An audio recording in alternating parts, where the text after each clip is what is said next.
Hercule, un nom qui résonne à travers les siècles, évoquant une force surhumaine, un courage à toute épreuve et des exploits extraordinaires.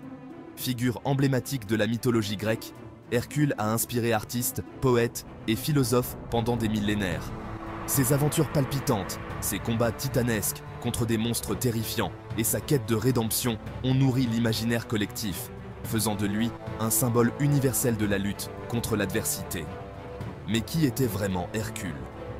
Derrière le mythe se cache un personnage complexe, tiraillé entre sa nature divine et sa condition humaine.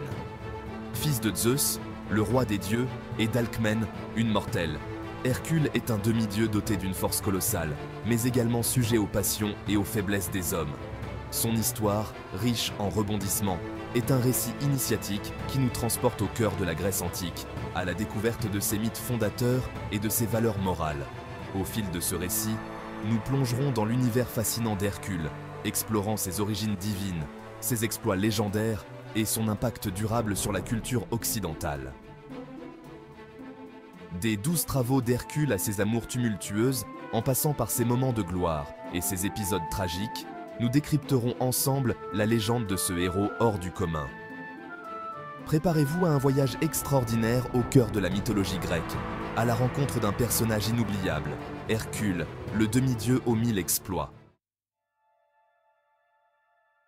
L'histoire d'Hercule commence par une union peu commune, celle de Zeus, le maître de l'Olympe, et d'Alcmène, l'épouse du roi Amphitryon. Zeus, connu pour ses nombreuses aventures et ses transformations, ne pouvait résister à la beauté d'Alcmène. Épris de la belle Alcmène, Zeus prit l'apparence de son époux pour la séduire et s'unir à elle. Il choisit une nuit où Amphitryon était parti à la guerre, laissant Alcmène seule et vulnérable. Zeus, usant de ses pouvoirs divins, prolongea cette nuit pour qu'elle dure 3 fois plus longtemps, afin de savourer chaque instant avec elle. De cette union naquit Hercule, un enfant à la destinée exceptionnelle, portant en lui le sang des dieux et le destin des hommes. Dès sa naissance, il était clair que ce n'était pas un enfant ordinaire. Sa force et son aura divine le distinguaient des autres nouveau-nés. Héra, l'épouse légitime de Zeus, rongée par la jalousie envers les infidélités de son époux, voua une haine féroce à Hercule dès sa naissance. Elle voyait en lui la preuve vivante des trahisons de Zeus et ne pouvait supporter son existence. Elle tenta à plusieurs reprises de le tuer, envoyant notamment 2 serpents venimeux dans son berceau alors qu'il n'était qu'un nourrisson. Ces serpents, symbole de la vengeance d'Héra, étaient censés mettre fin à la vie du jeune Hercule avant même qu'il ne puisse grandir. Mais Hercule, doté d'une force surhumaine dès son plus jeune âge, étrangla les serpents à main nue, prouvant ainsi sa nature extraordinaire. Cet acte héroïque, accompli alors qu'il n'était qu'un bébé, annonçait déjà les exploits futurs du demi-dieu. Cet épisode marqua le début d'une longue série d'épreuves que Héra imposa à Hercule tout au long de sa vie. Chaque défi était plus difficile que le précédent, conçu pour tester non seulement sa force physique, mais aussi sa résilience mentale et spirituelle. La déesse jalouse ne cessa jamais de lui mettre des bâtons dans les roues, le confrontant à des dangers mortels et le poussant à commettre des actes irréparables. Héra utilisait toutes les ressources à sa disposition, des monstres terrifiants aux malédictions, pour s'assurer que la vie d'Hercule soit remplie de souffrances et de luttes. La naissance d'Hercule, marquée par la colère divine et la menace constante, annonce déjà le destin tumultueux qui attend le demi-dieu. Chaque orage et chaque tempête semblaient refléter les conflits célestes qui entouraient son existence. Malgré la haine d'Héra, Hercule grandit sous la protection de son père Zeus, qui lui offrit une éducation digne de son rang. Zeus, bien qu'occupé par ses devoirs divins, veillait à ce que son fils reçoive les meilleurs enseignements et soit préparé à affronter les défis à venir. Il reçut l'enseignement des meilleurs maîtres d'armes, apprit à manier l'arc et les flèches, à combattre au corps à corps et à dompter les chevaux. Chaque leçon était une préparation pour les épreuves futures, chaque entraînement un pas de plus vers son destin héroïque. Sa force prodigieuse et son courage sans limite firent de lui un guerrier redoutable, prêt à affronter tous les dangers. Hercule, avec son cœur noble et son esprit indomptable, devint une légende vivante, un symbole de bravoure et de détermination pour les générations à venir. L'un des épisodes les plus célèbres de la légende d'Hercule est sans conteste celui de ses 12 travaux. Ces épreuves, connues sous le nom de travaux d'Hercule, sont devenues des symboles de courage et de persévérance dans la mythologie grecque. Condamné par les dieux pour avoir assassiné sa femme et ses enfants dans un accès de folie provoqué par Héra, Hercule dut accomplir une série d'épreuves quasi impossibles pour expier ses crimes et obtenir la rédemption. Ces épreuves étaient non seulement un test de sa force physique, mais aussi de son endurance mentale et de sa détermination. Ces travaux, commandés par le roi Eurysthée, étaient réputés insurmontables, même pour le plus courageux des héros. Eurysthée, jaloux de la force et de la renommée d'Hercule, espérait secrètement que ces tâches mèneraient à sa perte. Le premier travail consista à tuer le lion de Némée, une bête invincible à la peau impénétrable. Ce lion terrorisait la région et personne n'avait réussi à le vaincre. Hercule, après avoir épuisé toutes ses flèches, terrassa le lion à main nue et fit de sa peau une armure impénétrable, démontrant ainsi sa force surhumaine. Hercule, après avoir épuisé toutes ses flèches, terrassa le lion à main nue et fit de sa peau une armure impénétrable. Cette armure devint l'un de ses attributs les plus reconnaissables, symbolisant sa victoire sur une créature apparemment invincible. Le deuxième travail le conduisit dans les marais de Lerne, où il affronta l'hydre, un serpent à 9 têtes capable de repousser à l'infini. Chaque fois qu'une tête était coupée, 2 autres repoussaient à sa place, rendant la créature presque impossible à vaincre. Hercule, aidé par son neveu Iolaos, parvint à vaincre la créature en cautérisant les plaies de ses têtes tranchées pour les empêcher de repousser. Cette stratégie ingénieuse montra non seulement sa force, mais aussi son intelligence et sa capacité à s'adapter aux défis. Les 10 autres travaux d'Hercule furent tout aussi périlleux. Chacun d'eux nécessitait une combinaison unique de force, de ruse et de courage, et chacun d'eux a laissé une marque indélébile dans la mythologie grecque.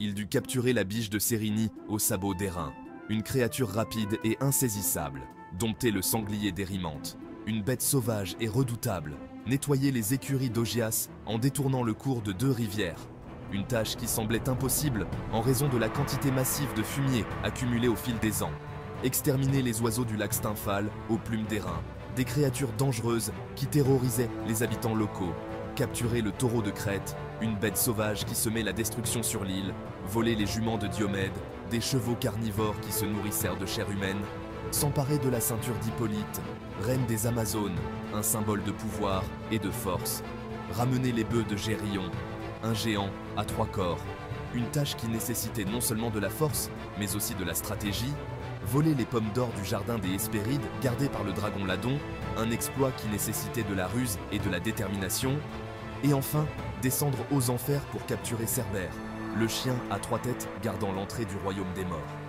Ce dernier travail symbolisait la conquête de la mort elle-même, un exploit ultime qui a cimenté la place d'Hercule dans la légende. Hercule est souvent représenté comme un colosse musculeux, à la force herculéenne, capable de soulever des montagnes. Sa stature imposante et ses muscles saillants sont devenus des symboles de puissance et de détermination. Les artistes de l'Antiquité ont souvent cherché à capturer cette essence dans leurs sculptures et peintures, immortalisant ainsi l'image d'un héros invincible, et de terrasser des monstres à main nue. Sa force surhumaine, héritée de son père Zeus, est l'un de ses attributs les plus célèbres. Zeus, le roi des dieux, a transmis à Hercule non seulement une force physique inégalée, mais aussi une volonté divine. Cette combinaison a fait de lui un être exceptionnel, capable de réaliser des exploits que nul autre mortel n'aurait pu accomplir, et le rendait pratiquement invincible au combat.